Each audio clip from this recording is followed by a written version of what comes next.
우리 옆에 사람에게 한 번 더 인사합시다. 사랑합니다. 축복합니다.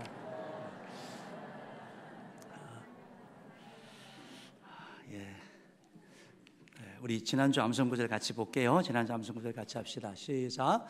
또 눈은 눈으로 이는 이로 갚았다 하는 것을 너희가 들었으나 나는 너희에게 이르노니 악한 자를 대적하지 말라. 여기까지입니다. 그래서 악한 자를 대적하다 보면 우리가 자꾸 우리 속에 악이 나오게 되거든요. 그래서 지혜로운 사람은 악한 자를 대적하지 않는 거, 그걸 가만두면 없어지는데 계속 하다 보면 그리고 부스럼을 만들게 되는 걸 보게 됩니다. 이번 주 말씀 보겠습니다. 시작.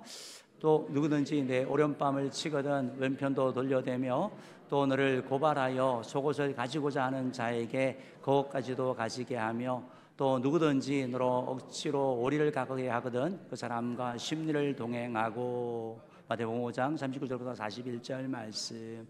예수님께서 예수님 자녀의 삶에 대한 교훈을 줍니다. 이번 주도 한번 이 말씀을 가지고 또 묵상하면 참 좋겠습니다. 오늘 여러분과 함께 야복 강의 기도를 통한 야곱의 변화라는 제목으로 말씀을 나누려고 하는데 벌써 지금 50분이에요. 제가 시간을 너무 지나지는 않으니까 최대한 좀 짧게 해서 이렇게 마치도록 하겠습니다. 여러분, 사람은 다 변하려고 하죠. 다 변하고 싶잖아요. 좋은 방향으로, 긍정적인 방향으로 다 바뀌려고 하죠. 어떤 사람은 자기가 변했대요. 자기는 변했대. 그런데 옆에서 보면 별로 변한 게 없는 사람이 있고, 어떤 사람은 나는 변한 거 없어 라고 하는데 보면 변한 게 있죠. 그 차이는 뭐냐면 어떻게 보면 겉으로 바뀌는 거, 외면적으로, 외적으로 바뀌는 것은 한계가 있죠. 껍데기의 변화는 오래가지 않죠. 본질적인 변화는 뭐냐? 내면의 변화, 중심의 변화, 즉 하나님과의 만남, 예수님과의 만남이 그 가운데 있을 때 그것이 자연스러워진 변화로 나타나게 되는 걸 보게 됩니다. 오늘 우리가 같이 읽는 성경 가운데 이제 야곱이라는 이런 인물이 나오거든요. 참 드라마틱하게 이렇게 변한 그 모습을 보게 되어지는데, 야곱이라는 이름은 태어날 때에 그 이름이 나왔습니다. 그래서 발꿈치를 잡는 자, 속이는 자 이런 의미거든요. 야곱이라는 이름 자체가. 그러니까 좋은 의미는 아니죠. 그래서 그랬던 야곱이 야복 강가에서 기도를 통해서 하나님을 만남으로 말미암아 그의 삶이 바로 변하여지는 것. 발꿈치를 잡고 속이던 자에서 이스라엘, 즉 승리자로 되게 변하는 이런 은혜를 누리게 되거든요. 여러분, 혹시 야곱은 잘 모른다 하더라도 아마 아브라함은 들어보셨을 거예요. 아브라함의 손자가 야곱이에요. 여러분, 요셉 아시죠? 요셉의 아버지가 야곱이에요. 바로 그 사람인데, 이 사람은 성경에 보면 참 놀라운 변화를 나타내고 있는 걸 보게 됩니다. 그래서 오늘 저와 여러분이 이제 야복강의 밤기도를 이번 월요일부터 또 금요일까지 할 것인데, 우리가 야복강의 밤기도를 할 때마다 하는 기도 제목이 있죠. 하나님, 나를 만나 주옵소서, 나를 변화시켜 주옵소서, 그리고 문제를 해결해 주옵소서. 이 세 가지가 늘 같은 기도 제목이거든요. 여러분 삶 가운데 주님을 만나기를 원하고, 또 하나님, 내 삶 가운데 있는 것들 정말 이렇게 변하는 그런 애를 달라고, 또 문제가 해결해 달라고 이렇게 기도하게 되는데, 그 가운데 변화에 대한 부분을 조금 이렇게 나누려고 합니다. 오늘 야곱 같은 경우도 이 세 가지 단계로 이렇게 변화가 나타난 걸 보게 됩니다. 야곱은 하나님을 믿는 사람이거든요. 그렇지만 그는 야복강의 밤기도 전에는 바로 자기 방식대로 살던 자였다라는 거예요. 이 야곱이 야복강에서 주님을 만나기 전까지는 하나님의 백성이지만 여전히 자기 방식대로, 자기 계획대로, 자기 뜻대로 살던 자였다라는 걸 보게 되는 거죠. 그러니까 우리로 얘기하자면 저 사람 교회는 잘 다니는데, 근데 교회 다니는 거 말고는 특별한 차이가 없는 거. 그러니까 나머지는 다 똑같이 살아가는, 어떻게 보면 그런 사람이 야곱이다. 큰 차이가 없는 존재가 바로 야곱이다라는 것을 보게 됩니다. 야곱이라는 이름 그 자체가 바로 발꿈치를 잡다, 속이다라는 뜻이라고 말씀드렸습니다. 그런데 여러분, 이름이 그 사람의 인생을 우리 가운데 예고하고 있는 것이죠. 그는 자기 이름대로 살았습니다. 속이는 자로 살았습니다. 야곱이 태어날 때를 묘사하는 그런 장면이 있는데, 쌍둥이에요. 이 야곱은 에서라는 형과 함께 쌍둥이인데, 에서가 먼저 나오려고 할 때, 먼저 나올 때 어떻게 태어나냐면 그 형의 그 발꿈치를 잡고 이렇게 태어나게 됩니다. 성경이 표현되어 있는데요. 창세기 25장 26절 말씀 한번 읽어봅시다. 시작. 후에 나오는 손으로 예서의 발꿈치를 잡았으므로 그 이름을 야곱이라 하였으며. 그러니까 보통 이렇게 태어나지 않는데 이 모습을 이렇게 바라봤을 때 그것은 어떠냐면 마치 나를 먼저 보내줘, 경쟁하는 거, 내가 먼저 갈래, 내가 먼저 할래 하는 이런 경쟁 어떤 그런 모습을 보여주는 것이죠. 여러분 심리학자들이 사람에 대한 연구를 하면서 어떤 그런 갈등들을 이해를 하면서 연구를 하면서 형제 순서가 되게 중요하다고 얘기를 합니다. 그래서 장녀, 장남, 또 뭐 막내, 또 가운데 끼는 뭐 차남 이런 순서가 있잖아요. 장녀와 장남이 만나면 좀 잘 살지를 못한대요. 장남과 막내가 만나든지 막내와 장녀가 만나든지 이러면 또 잘 산대요. 왜냐하면 장남은 계속 지지하고 뭐 이런 스타일인데 둘 다 서로 얘기하니까 싸운대요. 그런데 이제 둘째 같은 경우는 보통 성향이 이렇게 첫째는 첫째라고 사랑받고 막내는 막내라고 사랑받고 어떻게 가운데 끼니까 살아야죠. 자기가 살아야지. 그러니까 경쟁이 뛰어나고 뭔가 앉으려고 하는 이런 성향들이 자연스럽게 있다라고 그렇게 얘기를 하고 있습니다. 어떻게 보면 뭐 야곱은 뭐 쌍둥이지만 어쨌든 성향 자체가 그랬던 것 같아요. 그래서 그는 평생 이 경쟁, 이겨야 돼. 이것이 그의 삶을 지배했던 것 같습니다. 그래서 그를 보면 그 어느 날 형이 이렇게 사냥을 하고 돌아왔는데 배가 고파요. 그래서 사냥하면 얼마나 배가 고프겠습니까? 그러면 보통 동생은 어떻게 합니까? 형 힘드니까 이거 와서 드세요 이럴 거 아닙니까? 그런데 야곱은 그렇게 하질 않아요. 창세기 25장 29절부터 30절 말씀을 읽어봅시다. 시작.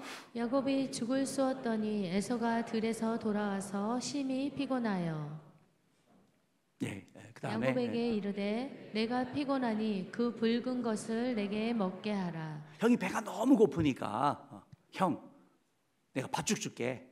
형 장자권 있지? 장자 내가 첫째 할래. 그 장자권 나한테 넘겨. 이렇게 얘기를 한 거예요. 그러니까 에서가 뭐 모르는 것도 있고 너무 배가 고프니까 그냥 그 장자권 그래 너 해. 지금 먹는 게 중요하지 뭐 그거 영적인 게 뭐가 중요하면서 이렇게 주거든요. 그래서 이걸 장자권을 뺏은 거예요. 그러니까 이 기회를 보면서 언제 이걸 내가 노릴까 하면서 그 기회를 놓치지 않는 것이 바로 야곱인 것을 보여주는 것이죠. 또한 그는 아버지도 잘 속이는 걸 보게 됩니다. 이제 심각한 건데 아버지가 나이가 많아가지고 눈이 잘 안 보이는 거예요. 쌍둥이니까 좀 비슷하긴 한데 목소리가 이게 좀 다르고 형 에서는 사냥을 좋아하고 좀 남자다웠던 것 같아요. 그래서 몸에 털이 많은 그런 존재였는데 어머니와 서로 공모를 해가지고 아버지에게 축복을 받으려고 합니다. 그런데 아버지가 잘 안 보이니까 속이기 위해 가지고 염소로 이제 염소 가죽으로 손과 목을 이렇게 감싸서 털이 많은 것처럼 보이고 그리고 목소리도 에서처럼 내 가지고 아버지 저 에서요 저 복 주세요 이렇게 접근하거든요. 그때 아버지가 야 이상한데? 라고 말을 할 때 에서가 이렇게 야곱이 이렇게 얘기합니다. 창세기 27장 19절 말씀 읽어봅시다. 시작. 야곱이 아버지에게 대답하되 나는 아버지의 맏아들 에서로소이다. 보통 사람은 그러면 가슴이 뛰고 막 들통날 것 같은데 에서는 야곱은 천연스럽게 어떻게 보면 수단과 방법을 가리지 아니하고 거짓말도 때로 잘하고 아버지 앞에도 속이는 자. 그 바로 야곱의 이런 모습인 것이죠. 이러고 나서 이제 형이 막 뭐 정말 화가 나서 막 죽이려고 하니까 외삼촌 라반의 집으로 이렇게 도망을 가게 되죠. 그런데 외삼촌 라반도 만만치 않은 사람이었거든요. 야곱과 좀 성향이 비슷해요. 그래서 야곱이 외삼촌을 속이기도 하고 외삼촌이 야곱을 속이기도 하는 거예요. 열심히 일하고 막 성실하게 하니까 그 가운데 외삼촌 라반의 당시 고대이니까 여러분 이해하시고 들으십시오.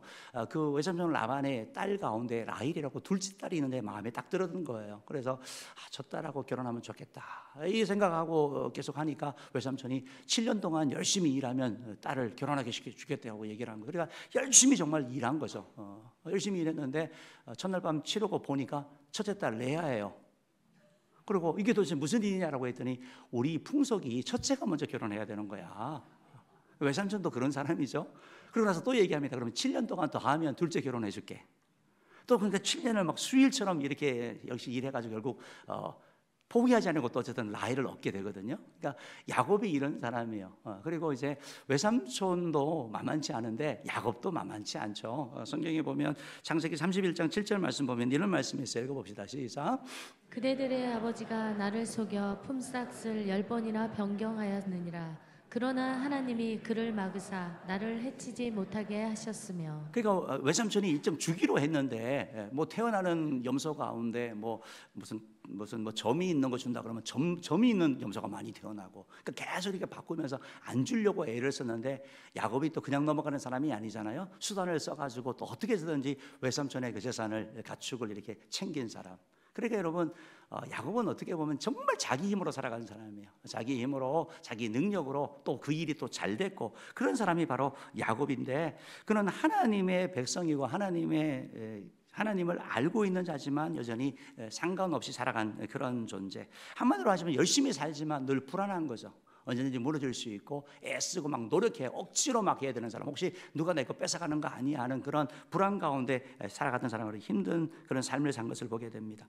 여러분, 하나님께서는 사실은 야곱과 에서가 태어날 때 하나님이 야곱을 선택을 하셨어요. 그리고 큰 자가 작은 자를 섬길 것이다 라고 말씀하시면서 하나님이 이미 야곱을 축복을 하신 거예요. 그러니까 하나님이 그 축복을 받아들였기 때문에 야곱은 하나님의 방법을 기다리면 되는데, 하나님의 때를 기다리면 되는데 그 때와 그 방법을 기다리지 아니하고 자기 방법대로, 자기 수단대로 막 해가지고 온갖 깨를 내면서 일을 했던 사람, 그 사람이 바로 야곱인 것을 보게 되는 것이죠. 저는 성도 여러분, 사실 이 모습이 우리들 가운데도 적지 않습니다. 안타까운 모습이지만 우리들도 야곱처럼 사는 경우들도 많거든요. 우리가 하나님 앞에 하나님 의지합니다, 하나님 내 길을 인도해 주옵소서라고 하는데 이미 다 정해놨어요. 하나님, 기도도 하나님의 뜻을 묻는 게 아니라 하나님 내가 이거 원하니까 이 방법대로 해달라고 막 계속 때를 쓰고 나아가는 그런 모습을 보여주게 되거든요. 그러니까 하나님의 뜻, 하나님의 계획보다 내 생각, 내 뜻, 내 계획, 내 시간 반드시 지금 돼야 되는 거니까 하나님은 기다리고 계시는데 못 기다리는 것을 말하고 있는 것이죠. 이것이 사업에서 또 자녀 양육하는 데 있어서 인간관계에서 다 이렇게 드러나게 되는 걸 보게 되는 거죠. 하나님은 우리에게 이렇게 말씀하고 있습니다. 잠언 3장 5절 6절 말씀 한번 읽어봅시다. 시작. 너는 마음을 다하여 여호와를 신뢰하고 내 명철을 의지하지 말라.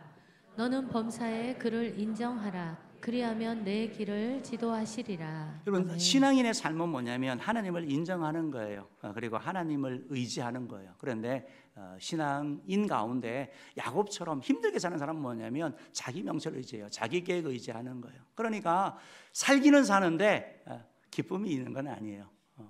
그냥 계속 쫓기는 삶, 그런 삶을 살아가는 것이 바로 야곱인 것을 보게 됩니다.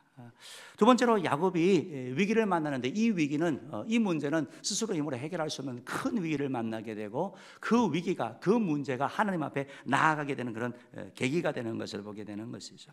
20년 만에 이제 고향을 향해서 이제 돌아갑니다. 야곱이 부자가 되었습니다. 혼자 갔다가 이제 결혼도 했고 자녀들도 많은 그런 상황 가운데 지금 야곱이 가고 있습니다. 야곱이 가는데 이제 집 근처에 가까이 오니까, 고향 근처 오니까 형이 생각나는 거죠. 그래서 사람을 보내서 형에 대한 내용을 듣게 됩니다. 창세기 32장 6절 말씀 한번 읽어봅시다. 시작. 사자들이 야곱에게 돌아와 이르되 우리가 주인의 형 에서에게 이른즉 그가 400명을 거느리고 주인을 만나려고 오더이다. 여러분, 400명을 거느리고 온다. 환영 인파는 아니겠죠. 당시에 400명을 거느리고 온다라는 것이 어떤 의미면 전쟁을 하려고 오는 거거든요. 그러니까 지금 형이 자기에게 오는데 400명을 거느리고 온다. 이것은 바로 위기이고, 지금은 과거처럼 혼자라면 어떻게 무슨 수단을 써보겠는데 이미 식솔이 많아요. 물건이 많아요. 그러니까 앞으로 갈 수도 없고 뒤로 갈 수도 없고 돌아갈 수도 없고 나아갈 수도 없는 그 상황, 진퇴양난의 그 상황, 그 가운데 이미 또 야곱도 나이도 먹었고 이런 상황 가운데 위기 상황이죠. 자기 힘으로 지금까지는 다 해결했는데 해결하지 못하는 그런 상황 가운데 처했죠. 그러자 야곱의 마음에 이런 마음이 드는 거예요. 7절 말씀 읽어봅시다. 시작. 야곱이 심히 두렵고 답답하여. 여러분, 이 심히 두렵고 답답하다, 이 말은 뭐냐면 극도의 공포와 절망을 얘기를 하는 거예요. 우리가 여러분 뭐 공황장애 이런 거 들어보셨죠? 그게 찾아오는 거잖아요. 막 죽을 것 같은 거잖아요. 막 정말 죽을 것 같대요. 저도 물어보니까 숨이 안 쉬어진대요. 공기가 없는 게 아닌데. 그러니까 이런 공포가 찾아온 거예요. 공포에 사로잡혔거든요. 지금 야곱이요. 그러니까 평상시 같으면 뭔가를 할 수 있다 생각하는데 지금 이 상황은 자기가 헤쳐나올 수 없다라고 하는 완전히 도간에 든 지와 같은 그런 상황이라고 본인이 인식을 한 거죠. 그러니까 너무 깜깜한 그런 상황, 꾀를 낼 수도 없고 도망갈 수도 없고 뭐가 길이 보이지 않는 그런 완전 절망 상황인 것을 말씀하고 있는 거죠. 이 상황에서 야곱이 또 이렇게 합니다. 22절 23절 말씀 읽어봅시다. 시작. 밤에 일어나 두 아내와 두 여종과 11 아들을 인도하여 야복 나루를 건널세. 그들을 인도하여 시내를 건너가게 하며 그의 소유도 건너가게 하고.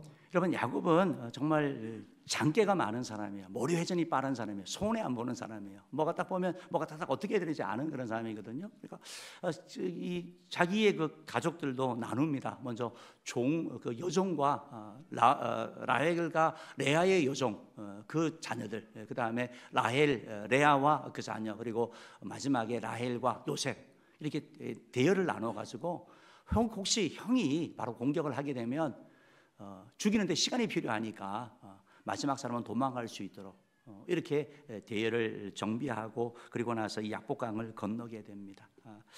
그렇지만 지금은 뭐 야곱 상황 가운데 정말 답답하고 절망적이고 뭔가 길이 보이지 않는 거죠. 자기의 무능함이 드러나는 거고 뭔가 정말 어쩔 수 없는 이런 상황 가운데 그가 이렇게 합니다. 24절 말씀 봅시다. 시작. 야곱은 홀로 남았더니 어떤 사람이 날이 새도록 야곱과 씨름하다가. 여러분, 홀로 남았다라는 말이 참 좋은 말씀이에요. 여러분, 우리가 하나님 앞에 나가는데 하나님 앞에는 홀로 나가는 거예요. 구원은 홀로 받는 것이지 내가 목사님 자녀니까 구원받는 거 아니에요. 내가 권사님 아들에서 구원받는 게 아니고 권사 남편에서 구원받는 거 아니에요. 하나님 앞에 홀로 나가는 거. 혼자 있으면 여러분 하나님 앞에 한번 홀로 이렇게 한번 계셔 보십시오. 그러면 하나님이 말씀하세요. 하나님이 찾아오시고 하나님이 은혜 주시는 거예요. 그러니까 지금 야곱은 다 없어진 그런 상황, 어떻게 보면 절망의 상황, 그것을 바로 홀로 남았다고 표현하는데 그때 하나님이 찾아오셔서 사람이 찾아와서 야곱을 실험한다고 하는데 이 실험이 우리가 육체적인 실험만이 아니라 바로 영적인 실험, 영적인 전투가 이 가운데 벌어진 것을 보게 됩니다. 밤새도록 날이 새도록 오랜 그런 투쟁, 오랜 그런 치열한 전투를 하는 걸 말하고 있는 거죠. 이 부분에 대해서 호세아서 12장 3절 4절 말씀은 이렇게 우리에게 설명하고 있는데요. 구약성경 호세아 12장 3절 말씀 한번 읽어봅시다. 시작. 야곱은 모태에서 그의 형과 발 뒤꿈치를 잡았고 또 힘으로는 하나님과 겨루되 천사와 겨루어 이기며 울며 그에게 간구하였으며. 야곱의 인생에 대해서 얘기를 하는 거죠. 그가 바로 하나님과 겨루되 천사와 겨루어 이기고 울며 그에게 간구했다고 하면서 야곱이 하나님 앞에 온전히 매달린 이 모습을 보게 되는 것을 말씀하고 있습니다. 그 야곱 슬레진스라는 이런 학자가 이렇게 썼는데요. 야곱이 야복강에서 싸움한 것은 사실은 자기 자신과의 싸움이었다라는 거예요. 하나님의 백성으로 살아가야 되는데 그렇게 살지 못했던 속이는 자로 살아온 그 인생, 그 다음에 자기 교만, 내가 할 수 있다고 생각했던 그 교만과 싸우면서 내어놓는 그 싸움, 그것이 바로 처절한 이 씨름이었다라고 얘기를 하고 있는 것이죠. 사랑하는 성도 여러분, 야곱의 길이 보이지 아니하니까 홀로 남게 되고 그때 하나님이 찾아오셨던 것처럼 우리 인생도 위기가 있거든요. 문제가 있거든요. 내 힘으로 해결하지 못하는 그런 가정의 문제, 건강의 문제, 뭐 인생의 그런 문제가 있는 거죠. 그때 원망하지 마시고 그때는 하나님을 만날 기회가 된다라는 거예요. 원망하지 않고 하나님 앞에 나아갈 때 하나님께서 여러분을 만나주시고 여러분 삶 가운데 일하시는 거죠. 로마서 8장 28절은 고난 가운데 있는 자들 그리하여 하나님 정말 너무한 거 아니요 하는 우리에게 이렇게 말씀하시죠. 읽어봅시다. 시작. 우리가 알거니와 하나님을 사랑하는 자 곧 그의 뜻대로 부르심을 입은 자들에게는 모든 것이 합력하여 선을 이루느니라. 따라합시다. 모든 것이 합력하여 선을 이루느니라. 이게 바로 야곱의 인생이죠. 어쩔 수 없는 궁지에 몰린 위기, 두려움, 스스로 힘으로 할 수 없는 그 상황, 그게 바로 하나님을 만나는 계기가 되었다는 것입니다. 혹시 여러분도 그런 상황이 있다면 원망하지 마시고 위기 가운데 하나님을 만나는 위기가 축복으로 바뀌는 해가 있기를 주님으로 축복합니다. 마지막 세 번째로 야곱은 바로 하나님을 만난 야곱은 이스라엘로 변하게 되었습니다. 그럼 하나님을 만나면 끝난 것이다 이런 찬양이 있는데 하나님을 만나야지 되는 거예요. 하나님을 만나야지 은혜 누리게 되고 하나님을 만나야지 진정한 변화가 이루어지는 거예요. 하나님을 깊이 만나지 아니하면 우리가 흉내내는 거예요. 흉내내는 거. 그런데 하나님을 만나면 우리 자신 자신이 깨어지게 되고 내어놓어지게 되고 새로워지는 그런 역사가 일어나게 되는 것을 보게 됩니다. 32장 25절 말씀 보면 이렇게 말씀하고 있죠. 읽어봅시다. 시작. 자기가 야곱을 이기지 못함을 보고 그가 야곱의 허벅지 관절을 치매 야곱의 허벅지 관절이 그 사람과 씨름할 때 어긋났더라. 허벅지 관절을 치니까 야곱은 막 투쟁하는 사람이니까 몸이 건강하고 얼마나 민첩하게 했어요. 근데 하나님이 허벅지 관절을 쳤어요. 이 사람이 더 이상 달릴 수 없는 사람이 돼요. 더 이상 자기 꾀, 자기 힘, 자기 일을 의지할 수 없는 사람이 되는 거예요. 한 번에 그냥 무너져 버린 걸 얘기를 하는 거죠. 어떻게 보면 완전한 절망이죠. 절망이죠. 지금까지 평생 자기 힘으로 달려오고 살아왔는데 그걸 할 수 없는 그런 상황, 허벅지 관절을 침으로 말미암아 그가 절름발이가 되어버리는 거, 무력해져 버리는 그 상황을 말하고 있는 것이죠. 이렇게 무력하게 되었는데 약하여졌는데 성경은 근데 우리에게 뭐라고 말씀하시냐면 약할 때에 강함이 돼요. 참 이상하죠? 우리는 내가 갇히고 내가 능력 있고 채워야 된다 생각하는데 주님은 뭐냐면 약할 때 강함 주신다고 말하고 있어요. 왜? 정말 길이 없으니까, 정말 무능하니까 유능한 하나님, 전능한 하나님을 바라보게 되고 의지하게 되는 거. 이게 바로 야곱의 인생을 보게 되거든요. 26절 말씀 한번 읽어봅시다. 26절 말씀 읽어볼게요. 그가 이르되 날이 세려하니 나로 가게 하라. 야곱이 이르되 당신이 내게 축복하지 아니하면 가게 하지 아니하겠나이다. 여러분 이게 되게 중요하거든요. 천사가 이제 가려고 하니까, 하나님이 가려고 하니까 내가 축복하지 아니하면 가게 하지 않겠다. 매달리는 거, 끈질긴 거. 여러분 그 전까지 야곱의 끈질김은, 야곱의 경쟁은 뭐냐면 사람과의 경쟁이었고 자기 자신과의 그 싸움이었다고 한다면, 여기서 이 경쟁은 뭐냐면 하나님 앞에 그걸 내어놓는 거, 방향이 바뀐 걸 얘기를 하는 거죠. 하나님 앞에 인정받고 싶고 하나님의 축복을 누리고 싶고 하나님 앞에 쓰임받고 싶은 그 마음이 바로 야곱에게 나타난 거죠. 그래야 하나님께 매달리는 거예요. 지금 연약한 그 가운데 몸은 약하여졌지만 더 간절함을 하나님께 매달리는 그 모습을 보게 되는 것이죠.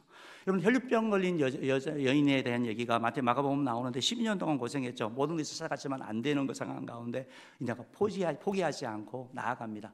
옷자락만 만져도 내가 나을 거야.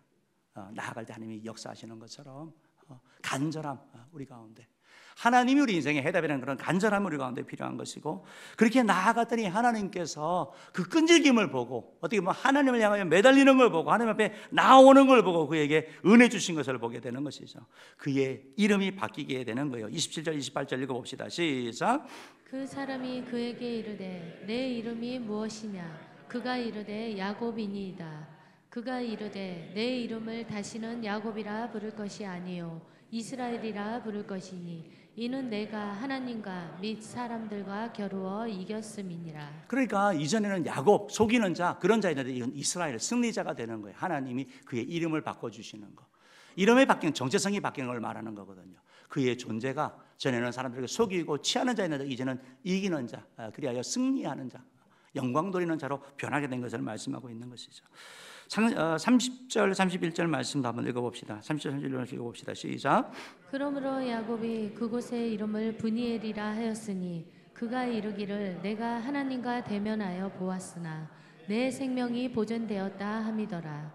그가 브니엘을 지날 때 해가 돋았고 그의 허벅지 다리로 말미암아 절었더라. 예, 브니엘은 푸니하고 엘의 합성어입니다. 푸니는 얼굴이라는 말이고 엘은 하나님이거든요. 하나님의 얼굴. 하나님을 보면 다 죽거든요. 근데 살아났어요. 무슨 말이에요? 하나님의 은혜를 누렸다라는 거예요. 지금 말씀 보면 해가 돋았다, 새로운 시작을 말합니다. 그의 허벅다리는 다리로 말미암아 절었다. 여전히 불편한 가운데 살아갑니다. 그렇지만 이건 새로운 시작이 되는 것이죠. 하나님의 은혜가 그 가운데 임하는 걸 말하는 거죠. 이전까지는 자기 힘으로 살았다가 하는 이제 하나님의 은혜로 말미암아 새 출발하고 하나님을 바라보고 살아가는 것. 우리가 인생을 살면서 하나님이 은혜로 사는 사람이 바로 복된 사람이거든요. 하나님이 도와주시는 것, 하나님이 은혜 베풀어 주시는 것, 바로 야곱의 인생이 바로 브니엘의 아침을 맛보면서 새롭게 출발하고 새롭게 달라진 그 모습, 그리하여 새로운 시작이 된 인생을 말하고 있습니다. 또한 하나님이 그를 변화시켜 주셨는데 그의 고질적인 문제였고 그의 큰 아픔이었던 형과의 관계가 회복되는 걸 말하고 있습니다. 10절 말씀 한번 읽어볼게요. 33장 10절 말씀 읽어볼게요. 읽어봅시다. 시작. 내가 형님의 얼굴을 배운즉 하나님의 얼굴을 본 것 같사오며 형님도 나를 기뻐하심이니이다. 여러분 이게 되게 중요한 말씀인데요. 그리고 나서 두 사람이 얼싸안고 회복이 돼요. 그 죽이려고 했던 형의 마음이 회복되는 거예요. 관계 회복이 일어나는 거예요. 여러분, 관계는 참 힘든 것 같아요. 내가 특별하게 잘못하지 않아도 싫어하는 경우도 있고, 또 특별하지 않아도 좋아하는 경우도 있고, 오해도 있고, 여러 가지 부분이 힘든 게 관계 아니겠습니까? 이 야고보 같은 경우는 지금 그런 상황인데, 그래서 우리의 그런 갈등을 우리가 겪을 때는 항상 상대방에 대한 얘기는 당신이 바뀌어야 돼, 당신이 변해야 돼. 그런데 여러분, 누가 바뀌었어요? 야곱이 바뀐 거예요. 하나님의 은혜가 임하면 내가 바뀌는 거, 내가 변하는 거거든요. 내가 변함으로 말미암아 관계 회복과 문제 해결이 이루어지는 겁니다.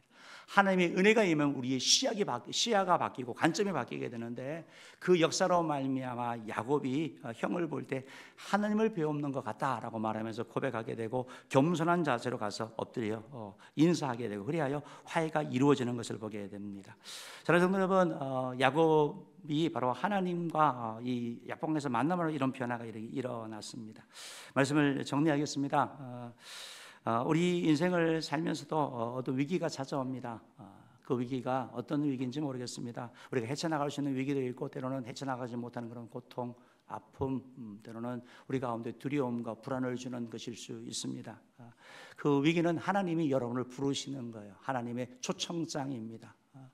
지금까지 내가 열심히 하고 내 방법대로 살아왔는데 안 된다면 이제 방법을 한번 바꿔보지 않겠습니까? 혹시 그렇게 해서 뭔가를 이뤘는데도 여전히 내 마음에는 기쁨과 평안이 없이 계속 불안 가운데 살아간다면 이제 하나님의 방법을 한번 바꿔보지 않겠습니까? 바로 야곱의 밤기도로 나와서 야곱이 나를 축복하지 않으면 놓지 않겠다는 그 고백처럼 하나님의 간절히 구함으로 말미암아 여러분의 그런 삶의 문제가 해결되어지고 여러분의 영적인 그런 체험이 있는 귀한 시간 되기를 바랍니다. 바라기는 여러분들이 내일부터 시작되는 야복강의 밤기도에 최선을 다해서 참여하시고 또 기도하심으로 말미암아 여러분 가운데 이런 놀라운 간증들이, 야곱의 간증이 바로 여러분의 간증이 되기를 주님으로 축복합니다.